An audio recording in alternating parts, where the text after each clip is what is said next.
आज जिला स्तरीय प्रिपरेटरी मोटे मीटिंग छतर यात्रा पाई आज आयोजन करा हेतिला एठी मीटिंग रे पुलिस साइड रु एडमिनिस्ट्रेशन साइड रु हमारा लोकल बुद्धिजीवी मीडिया भाई बंधु माने समस्त जोग देइथिले। नेक्स्ट छतर यात्रा हमारा 30 तारीख को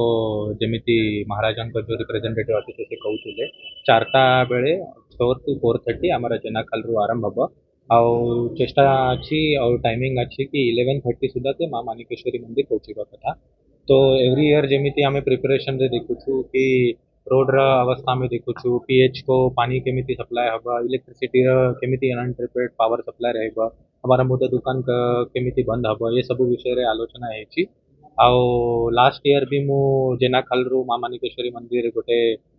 माने वॉक करके जाइथिली कि केमिति प्रिपरेशन अछि ए वर्ष भी मु जीवी आउ लोकल बुद्धिजीवी को नहीं जीवी सो दैट जदि किछ इश्यूज अच्छी कोटी रोड अच्छी कोटी ट्रेन ओपन अच्छी ये सब इश्यू आमे विदिन 15 डेज सॉर्ट आउट करियो।